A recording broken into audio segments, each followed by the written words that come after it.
Hello friends, welcome to my YouTube channel. आज हम पढ़ने वाले हैं प्राचीन इतिहास में वैदिक काल के 25 अति महत्वपूर्ण प्रश्नोत्तर पार्ट 2, जो कि सभी परीक्षाओं के लिए उपयोगी होंगे। तो चलिए आज का वीडियो स्टार्ट करते हैं। तो आज का हमारा पहला प्रश्न है, गायत्री मंत्र का उल्लेख ऋग्वेद के किस मंडल में है? जिसके ऑप्शंस हैं ए 1, बी 2, सी 3 या डी 4। तो इसका जो सही उत्तर होगा वो होगा ऑप्शन नंबर सी 3, यानी ऋग्वेद के तीसरे मंडल में गायत्री मंत्र का उल्लेख है। तो चलिए अब अगला क्वेश्चन पर जाते हैं हम लोग। तो क्वेश्चन नंबर 2, त्रयी नाम है, जिसके ऑप्शंस हैं ए सामवेद, बी ऋग्वेद, सी यजुर्वेद या डी तीनों वेद। तो फ्रेंड्स इसका जो सही उत्तर होगा वो होगा ऑप्शन नंबर डी तीनों वेद। तो चलिए अगले क्वेश्चन की तरफ बढ़ते हैं। Question number 3। क्वेश्चन नंबर 3 है, न्याय दर्शन को प्रचारित किया था, जिसके ऑप्शंस है चार्वाक ने, बी गौतम ने, सी कपिल ने या डी जैमिनी ने। तो फ्रेंड्स का जो सही उत्तर होगा वो होगा ऑप्शन नंबर बी गौतम ने। इसी के साथ हम अगले क्वेश्चन की तरफ बढ़ते हैं। प्रश्न संख्या 4, प्राचीन भारत में निष्क जाने जाते थे, जिसके ऑप्शंस हैं ए आभूषण, स्वर्ण आभूषण से, बी गायें, सी तांबे या डी लोहा। तो इसका जो सही उत्तर होगा वो होगा ऑप्शन नंबर ए स्वर्ण आभूषण से। अगला क्वेश्चन देखते हैं। क्वेश्चन नंबर 5, सबसे नवीनतम वेद कौन सा है? जिसके ऑप्शंस हैं ए सामवेद, बी ऋग्वेद, सी यजुर्वेद या डी अथर्ववेद। तो फ्रेंड्स का जो सही उत्तर होगा वो होगा ऑप्शन नंबर डी अथर्ववेद, सबसे नवीन वेद है। चलिए प्रश्न संख्या 6 देखते हैं। यजुर्वेद में किसका उल्लेख है?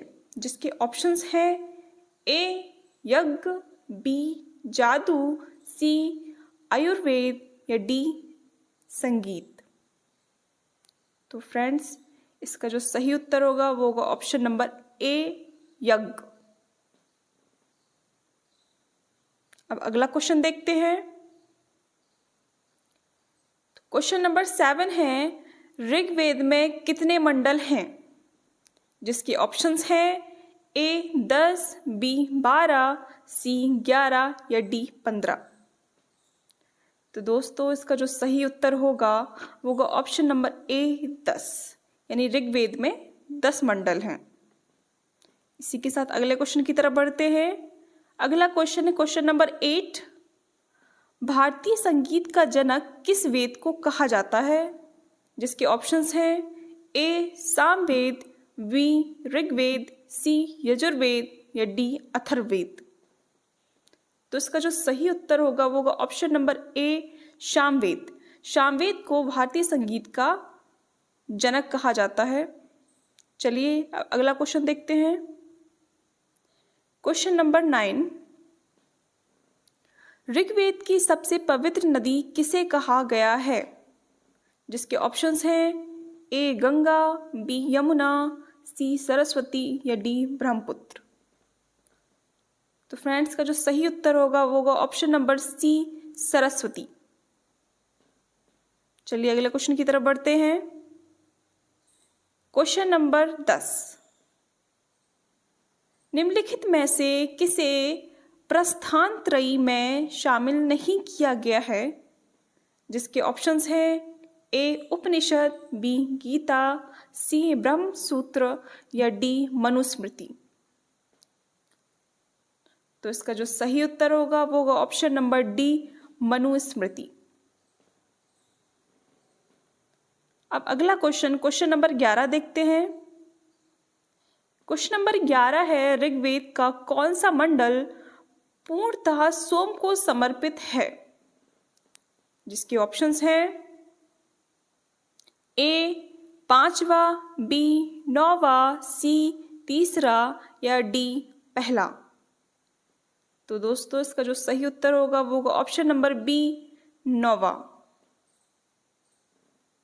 अब अगले क्वेश्चन की तरफ बढ़ते हैं। अगला क्वेश्चन नंबर 12 है, निम्नलिखित में से किसका नाम माते माता, देवी माता एवं नदी माता संबोधित किया गया है?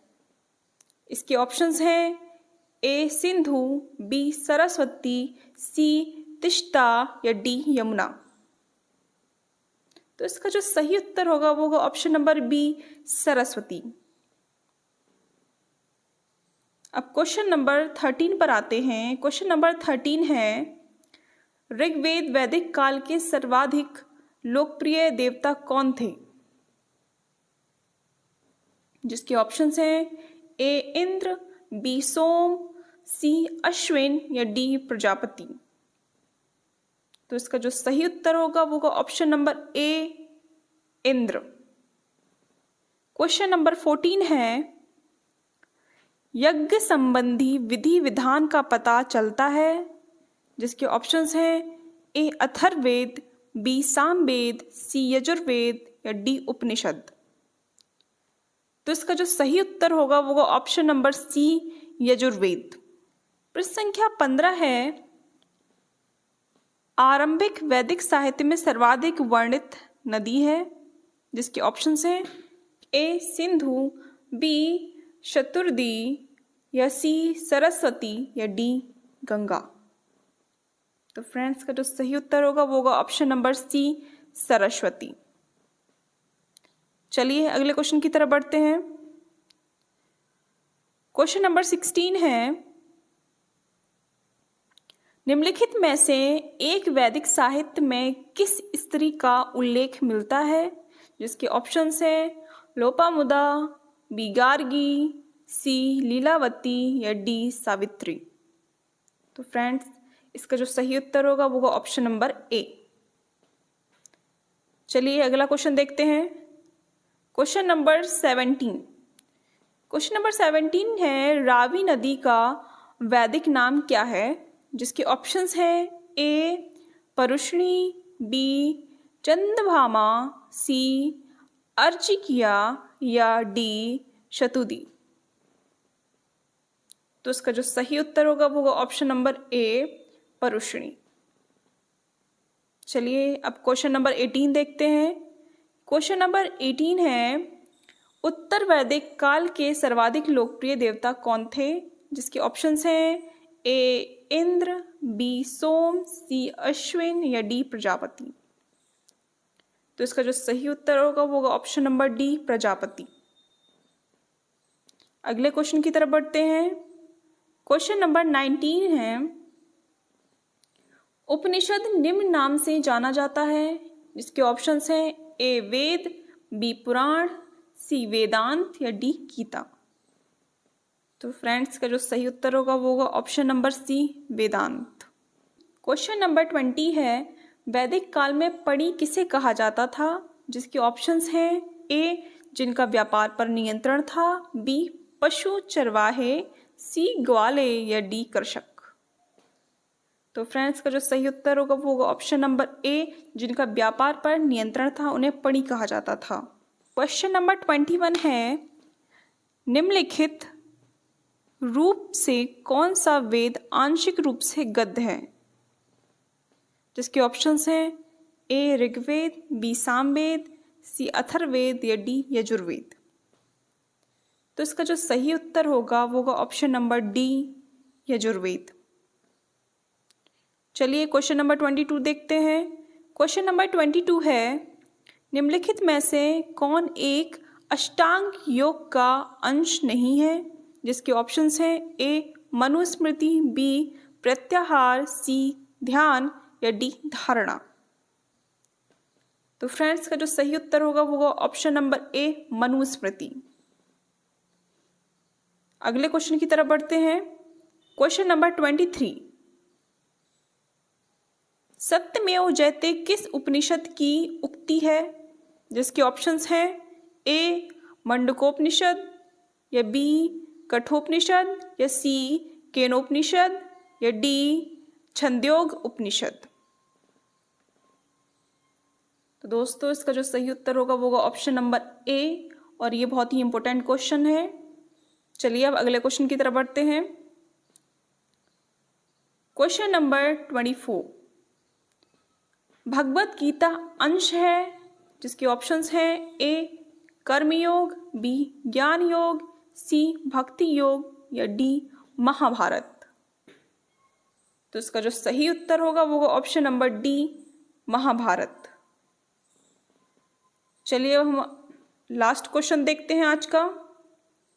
लास्ट क्वेश्चन नंबर 25 है, निम्नलिखित में से किस स्थल की खुदाई से भारत में लोहे के उपयोग का प्राचीन काल प्रमाण प्राप्त हुआ है, जिसके ऑप्शंस हैं ए तक्षशिला, बी लोथल, सी अतरंजी खेड़ा या डी हस्तिनापुर। तो फ्रेंड्स का जो सही उत्तर होगा वो option number C Atranji Kheda. तो ये हमारे आज के 25 क्वेश्चंस थे। प्लीज़ चैनल्स को लाइक शेयर एंड सब्सक्राइब करिए। Thank you.